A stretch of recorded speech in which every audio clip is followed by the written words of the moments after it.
Shedeur Sanders, one of the most talked about draft picks of this year. One of the most surprising falls in the NFL draft history, especially if we're talking about Mel Kiper's big board. Projected as the second best quarterback in this draft, he fell all the way to the 5th round. And in his first preseason game, one of the most viewed preseason games of all time, by the way, this dude showed the fuck out. And honestly, the black community is going crazy for this. I'm going crazy for this. I love me some Shedeur Sanders. I know it's preseason, but seeing how this nigga was getting dragged through the mud in college, getting dragged in the mud from the media, getting dragged through the mud by NFL teams and NFL scouts, and then seeing this authentically black male come out on top, that shit's inspiring. It's inspiring to me because it's just like, this kid was being himself, and to see NFL teams skip on him, and then his first game showing out in the pros in even a preseason game, that's just great to watch personally. It transcends beyond color, and this has me wondering, how did Shedeur Sanders fall so far in the draft? Now, this might have already been answered by NFL scouts, but I want to look into my deep dive of it and my reasoning why he fell so far. So this is Zaza Sports. Subscribe to the channel, comment, like. If you disagree, go fuck yourself. But let's get into the video. And my first point is, he's an unapologetic black male playing a white man's position. Now stop.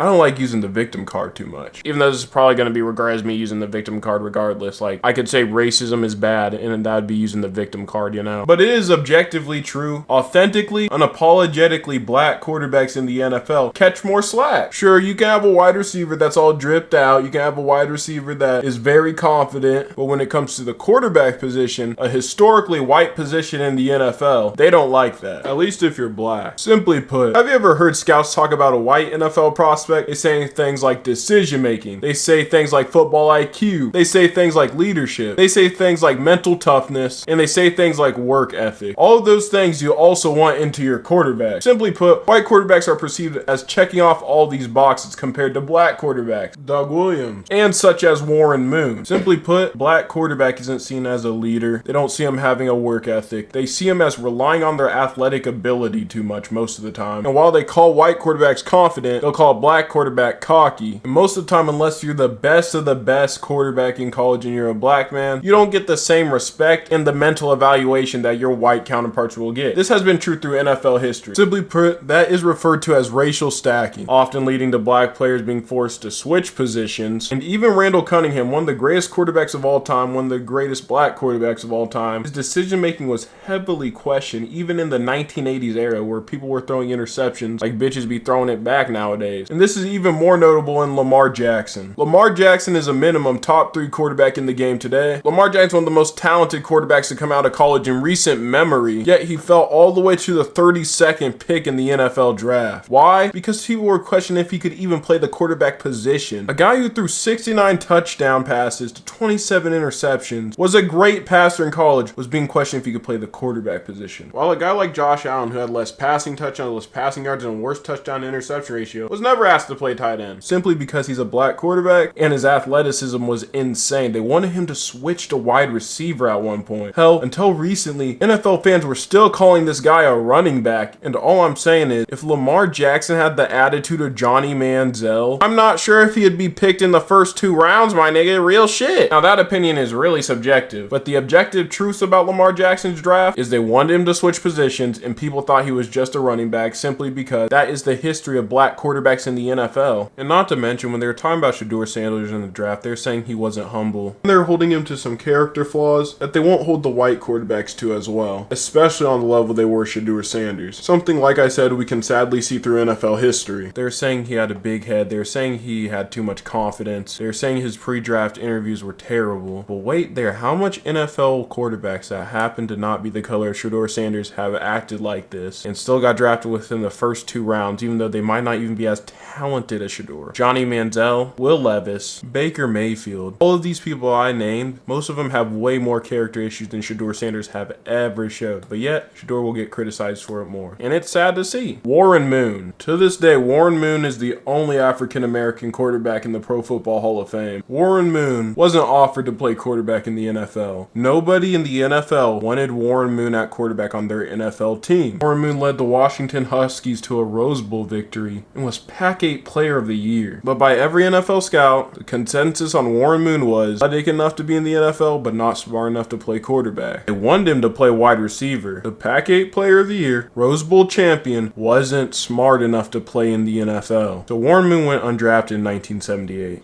He went to the CFL, where he proceeded to dominate the league at such a high level, breaking every fucking record possible a quarterback can break. NFL teams had to take notice. But unlike the white quarterbacks of the time, the ones that got drafted with worse statistical output, he had to dominate a whole nother league to break through into the NFL. And Warren Moon signed with the Houston Oilers. He passed over 49,000 passing yards, top 10 when he retired, 291 passing touchdowns, top 10 when he retired. But even when he was dominating the league, making 3 All-Pro teams in his career, he was still unfairly criticized for playoff losses, choking, and just all around objectively being held to a higher standard than his white counterparts at the position. Something we can see today. I just want y'all to imagine in 1978, if Warren Moon acted like Shedeur Sanders, would he even be in the NFL ever? Real shit, would he be in the NFL if he was confident, tell you how good he is, justifiably so as well, or said he had a cannon for an arm like Will Levis said, would he be in the NFL? No, he wouldn't. And to a lesser extent, you can see that today in the modern NFL and how they treat black quarterbacks now within Shedeur Sanders. He acted like the Johnny Manziels. He acted like the Baker Mayfield, Will Levises, was confident. Maybe not to the extent they were. See how he fell down in the draft because of that. And that was one of the main reasons he fell. Okay.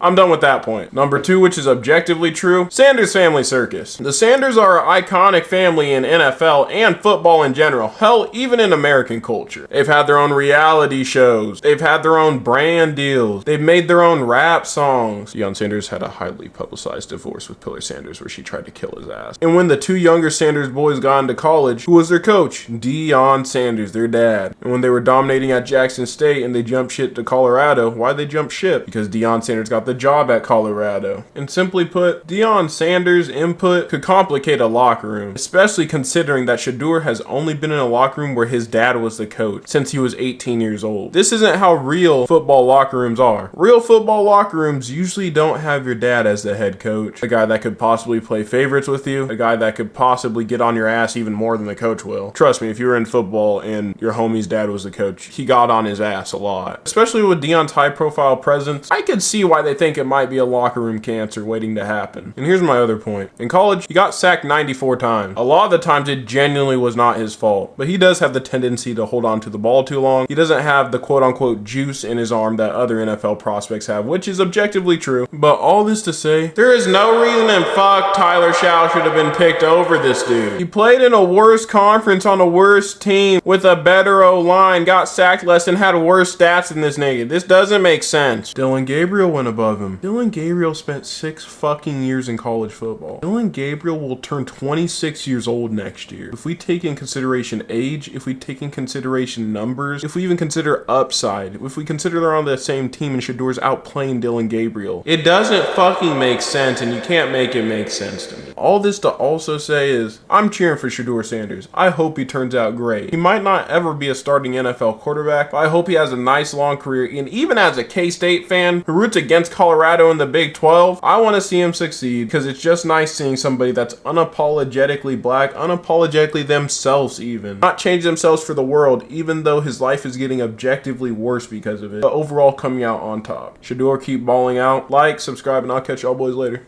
Peace.